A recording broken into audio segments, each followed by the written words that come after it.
Hello दोस्तों, कैसे हैं आप लोग। मेरा नाम है जाबिर, आप देख रहे हैं टेक्निकल जाबिर।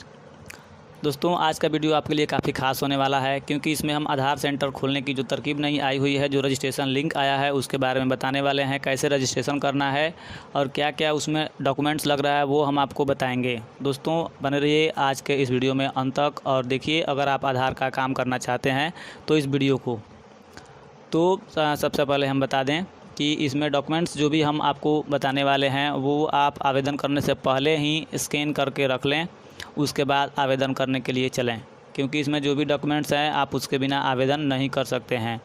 तो चलिए वीडियो की शुरुआत करते हैं और देखते हैं कि किस प्रकार से इसमें रजिस्ट्रेशन हो रहा है, क्या लिंक है और कौन कौन से डॉक्यूमेंट्स इसमें लग रहे हैं। तो चलिए दोस्तों, अब हम जान लेते हैं कि इसमें डॉक्यूमेंट्स जो हैं कौन कौन से लगेंगे।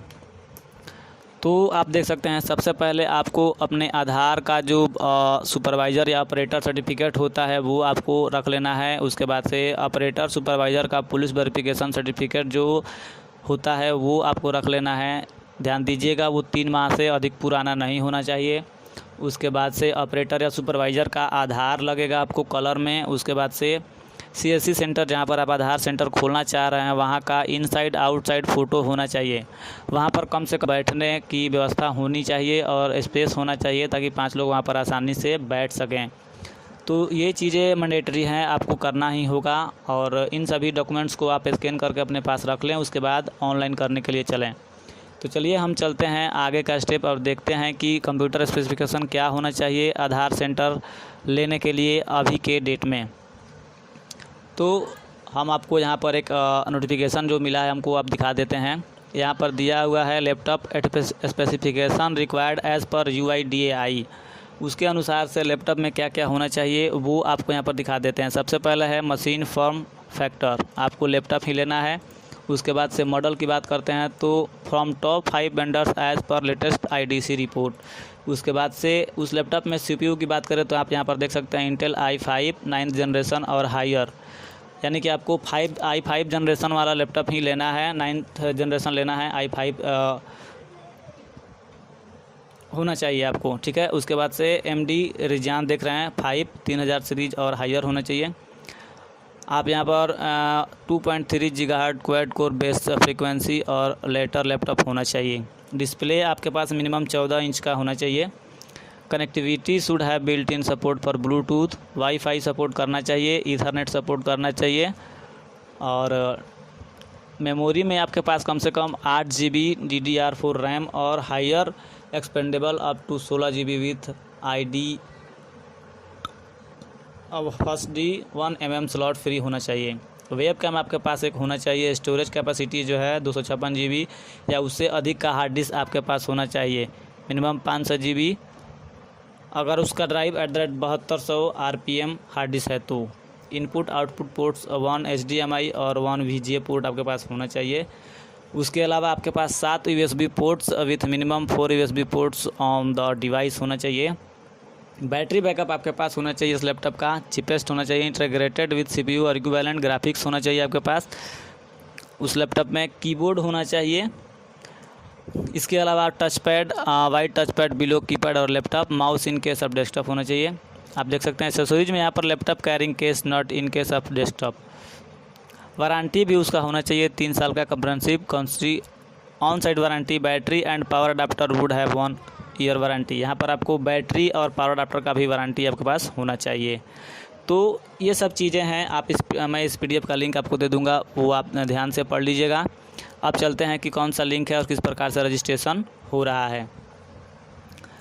तो आपको आ जाना है इस लिंक पर। आप देख सकते हैं eseva.csccloud.in/UCL आपको ओपन करना है। मैं इसका लिंक अपने वेबसाइट या वीडियो को डिस्क्रिप्शन में दे दूंगा, आप वहां से जाके इसको ओपन कर सकते हैं। चलिए हम इसको ओपन करके देखते हैं कि क्या डिटेल्स वहां पर मांगा जा रहा है। तो ये देखिए, यहाँ पर आपके सामने ये वेबसाइट खुल गया, demographic update through update client light UCL। जी हाँ दोस्तों, ये UCL ही है। यहाँ पर कह रहा है कि the residents who want have got enrolled with Aadhaar enrolment process में have some information to be corrected either demographic और बायोमेट्रिक डेमोग्राफिक डिटेल्स लाइक्स। आप यहाँ पर देख सकते हैं नीचे डिजिटल सेवा कनेक्ट का ऑप्शन दिया है, आपको इसमें क्लिक करके लॉगिन कर लेना है। चलिए हम यहाँ पर अपना आईडी पासवर्ड डाल लेते हैं।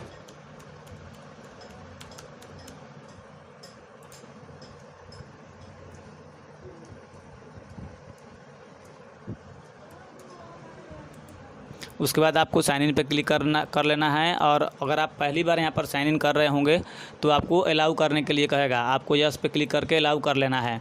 उसके बाद यहाँ पर देख सकते हैं आपके सामने पहला जो डैशबोर्ड खुलेगा उसमें सबसे पहले आपको आपका CC ID दिखाई देगा। उसके बाद से आपका ईमेल ID यानी कि DigiMail का जो ID है वो आपको दिखाई देगा। उसके बाद नीचे आपको प्रोसीड के बटन पर क्लिक कर देना है।